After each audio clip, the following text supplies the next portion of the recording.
Over in America, over the past weekend, I imagine if you're watching and you are American, that you will have had quite a tense weekend, specifically if you are closer to blue cities, in particularly blue states, like if you have been anywhere near Los Angeles, New York, anywhere like that. I'm sure you have been feeling a little bit of tension, and that's because the media has been trying to blow up the event known as Tyre Nichols' death, which is something that happened earlier on this month, on the 7th of January, into a situation that could cause riots.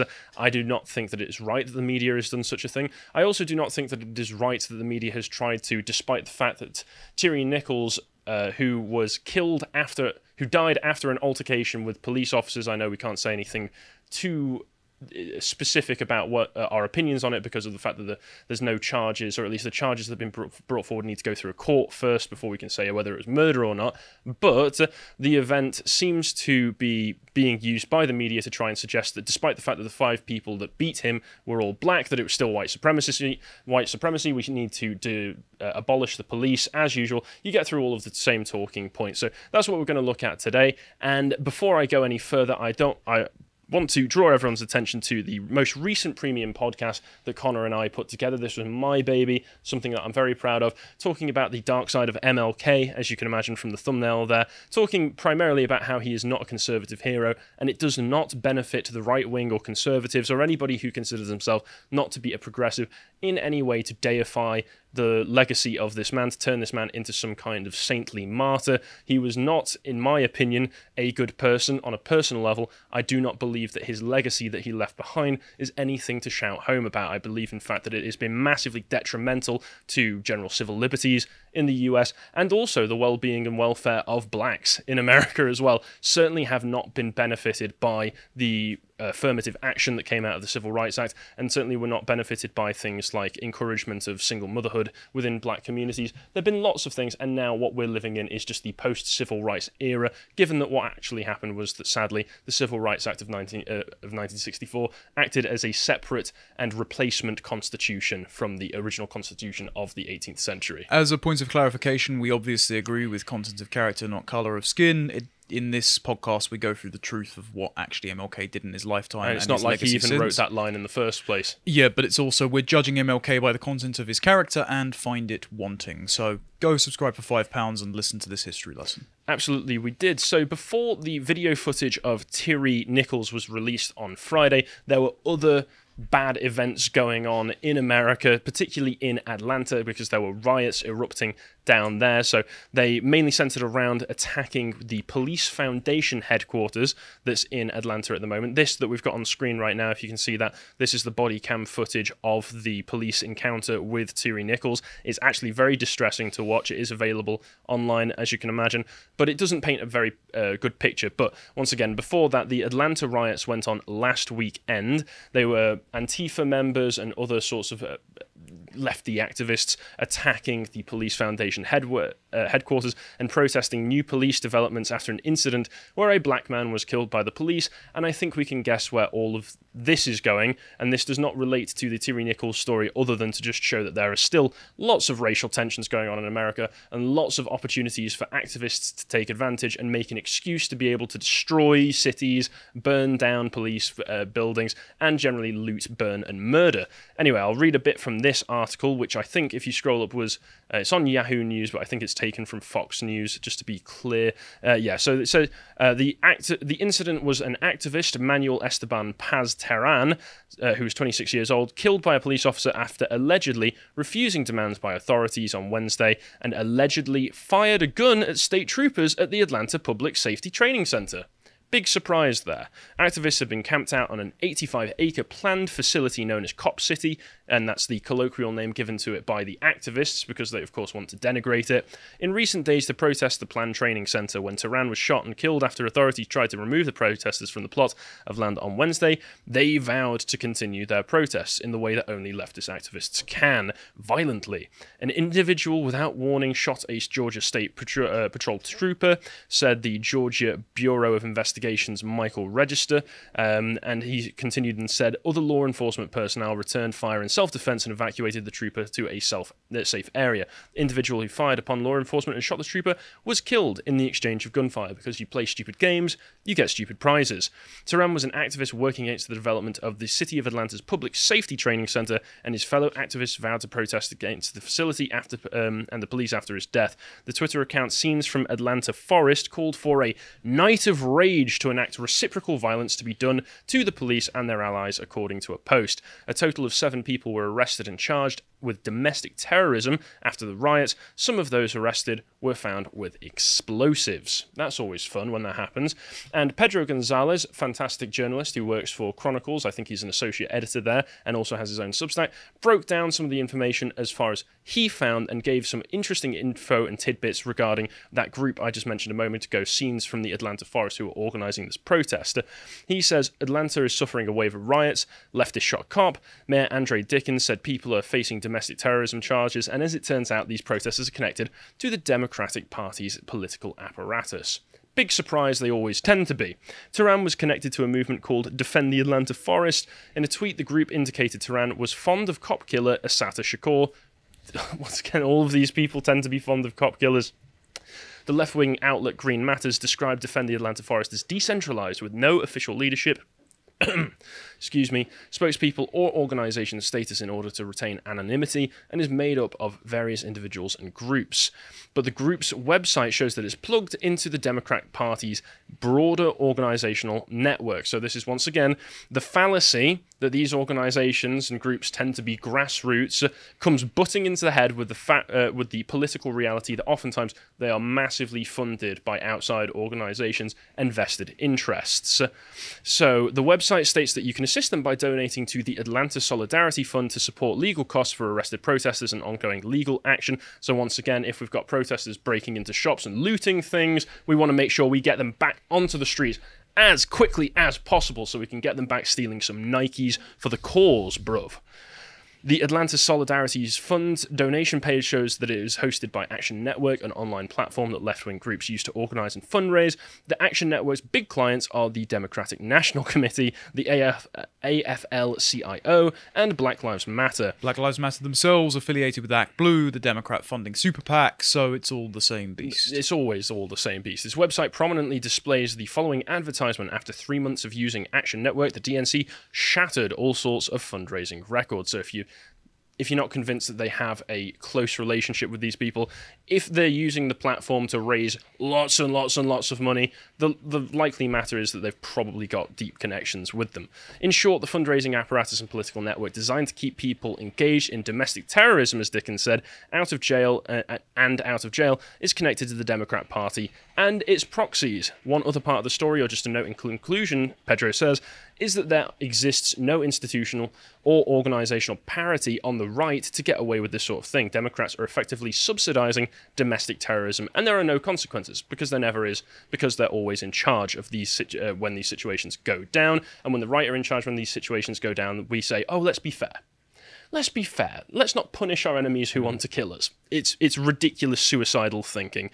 But we've got some footage from some of the riots that were going on in Atlanta. So here's Tommy Robinson sharing this footage of a police car being burned in Atlanta. If we go to the next one, we've got footage of the Antifa attack on the police.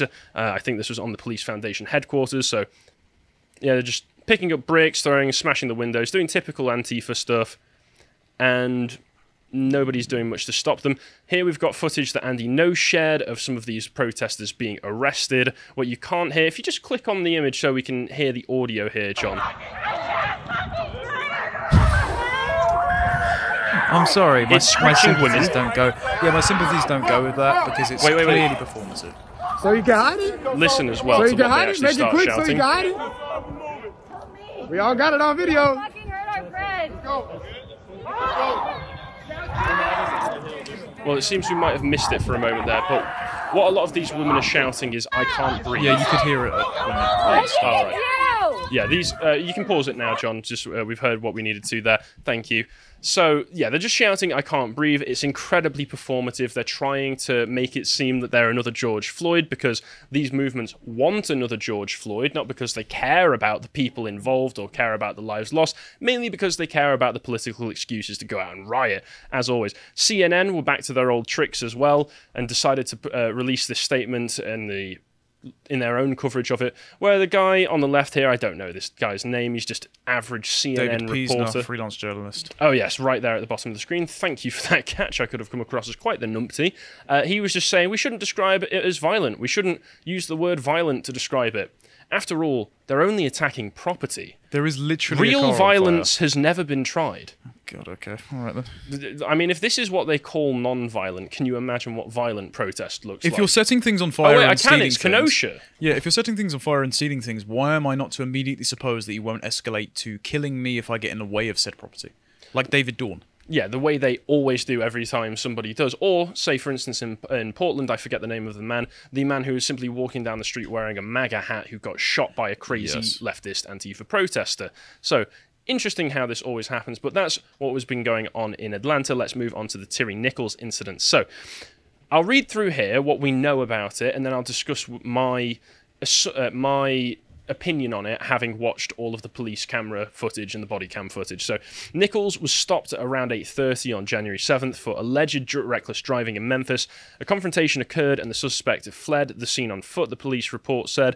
Police pursued the suspect and another confrontation occurred when they tried to take him into custody, the report added, and Nichols was admitted to a hospital in critical condition after complaining of shortness of breath.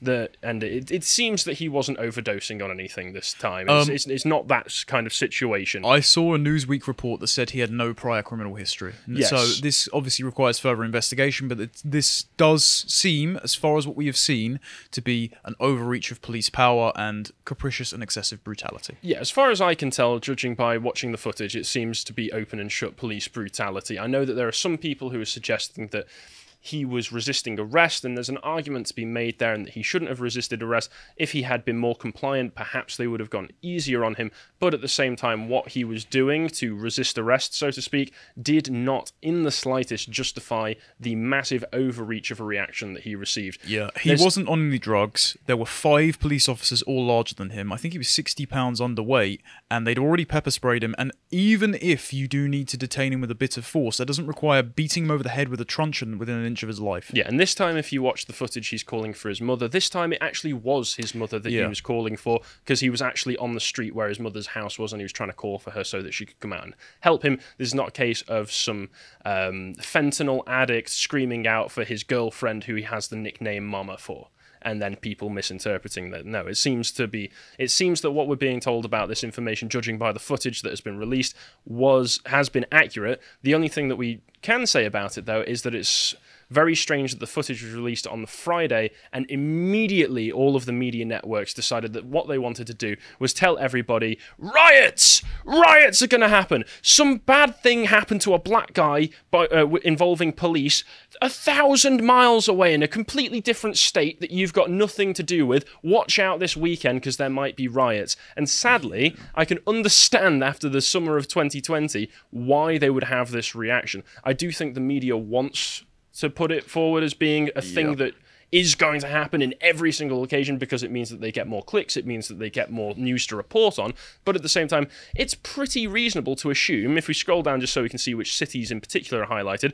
that somewhere like San Francisco, Los Angeles, Portland or Seattle, or even some of the blue cities, Austin, Dallas in Texas, would erupt into violent chaos, because sadly that seems to just be what happens now. America, if we go to the next tweet, well, I was going to say riots are now treated like weather events. Yeah. Charles Maine, if you go to the next one, just said that we're at a point where rioting blacks are treated like a weather phenomenon, and it shouldn't be the case. It shouldn't be the case that if you are living in America, you have to constantly live in fear of riots just because a police somewhere thousands of miles away from you who has nothing to do with you or your life, decided to do something bad. Obviously, we can condemn the actions of rogue police officers beating people, but that doesn't mean that you need to go out into the street and start smashing up local businesses. That doesn't help. I don't see how that helps. But yeah, I'll just carry on with some of the rest of the information just for full context here. So Nichols suffered a broken neck after the situation and went into cardiac arrest during the confrontation. Family released a photo of Nichols in a hospital bed, and then on January 10th, he died after kidney failure and cardiac arrest. All of the police officers involved were fired from the Memphis police last week after being found. This is from the original article I was looking at. Sorry, John. After being, if you can just stay on here though, after being found to have violated department policies pertaining to the use of force, duty to render aid, and to duty to intervene. The department said in a news release this was they were indicted on Thursday on charges of second-degree murder, aggravated assault acting in concert, 2 counts of aggravated kidnapping, 2 counts of official misconduct, and 1 count of official oppression. In a statement Thursday following the announcement of the charges, President Biden, because he had to chime in, noted that fatal encounters with law enforcement have disparately impacted black and brown people and called for Congress to advance the George Floyd...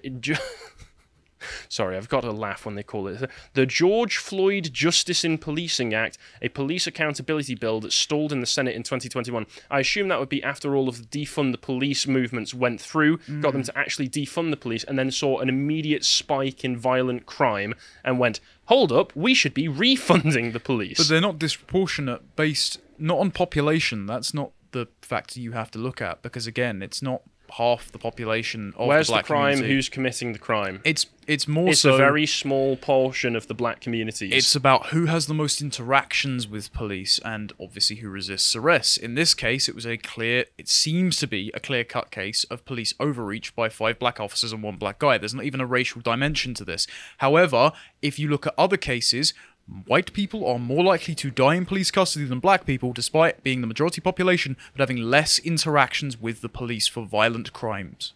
And just to make it clear, there was initially, having watched the body cam footage that you can watch for the first bit of the interaction where Nichols was supposedly recklessly driving. We don't see any footage prior to the cars having already stopped, so we don't get an indication of how reckless he was being, or even if that was an accurate characterization of his driving at the time. But the guy whose camera footage we are following at first is a white guy who is a little bit heavy-handed with him, but all the rest of the police officers are black. They're also being heavy-handed with him, and then he manages to leg it away from them, and then by the time we get to the point where they're just actively beating him, then it's when we get, I think, the 5 or 6 police officers who are all just black guys. They're the ones who actively beat him. But what we see in the footage, from what I have seen, is the cars are already stopped by the time the footage starts, so we can't, like I say, judge how warranted the traffic stop was in the first place.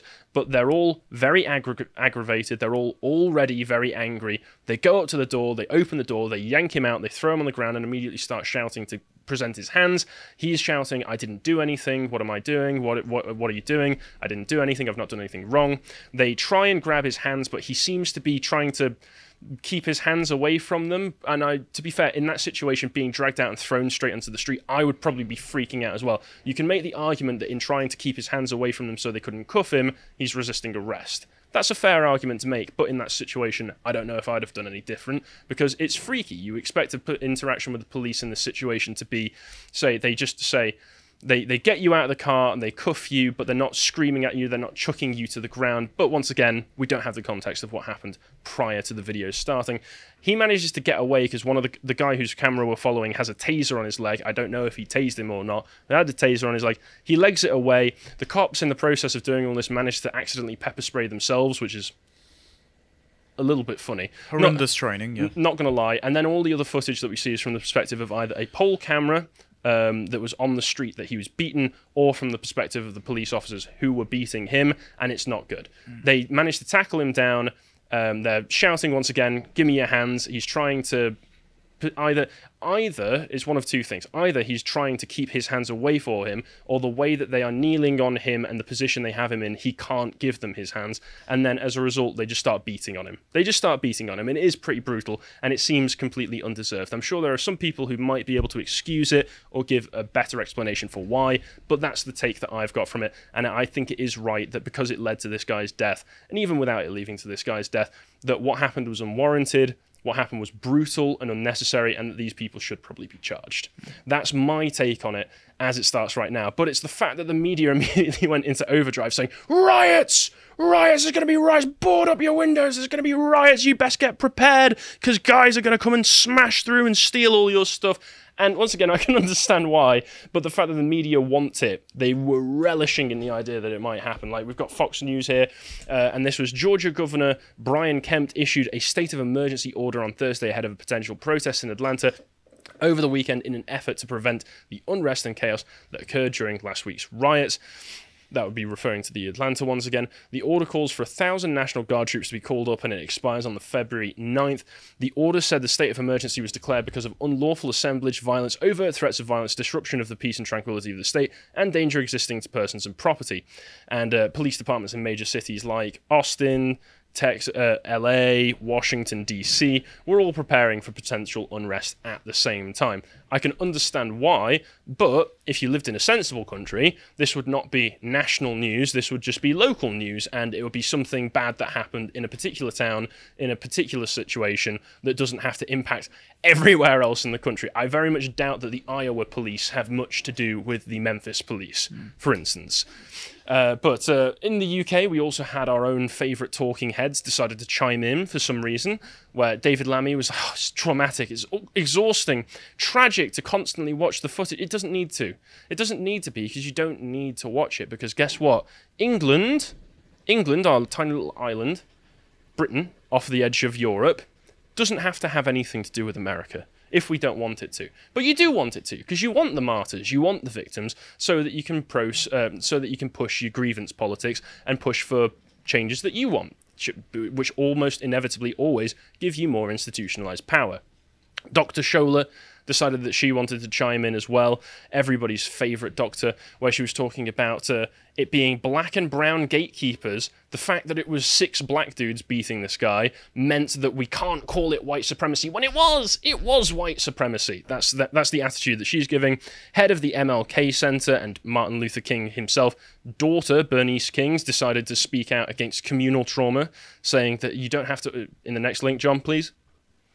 You don't have to watch the video of Tyre Nichols being beaten by the police. You don't have to subject yourself to that trauma. It should not require another video of a black human. It's amazing that you managed to turn, hey, don't watch this video, it might be upsetting to you, into another victimhood badge, into another pledge of victimhood. Incredible. The MLK Center themselves released a statement going through all of the same platitudes that you would expect. Policing, only black and brown people get bad results from police interactions. We have to take accountability for the system. It's not the people individually, it's the system of white supremacy that perpetuates certain oppressive behaviours, etc., etc., etc. I really felt that white supremacy when I was threatened with arrest for saying one word out of context last year. Maybe you're blacker than you thought.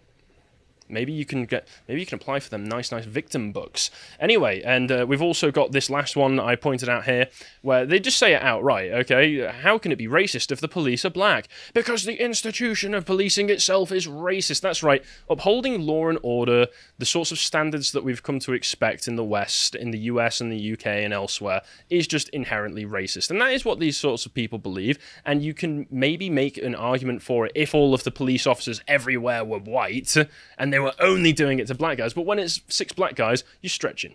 You're reaching just a little bit. But 144, almost 145,000 likes. People agree with this. People agree with these takes.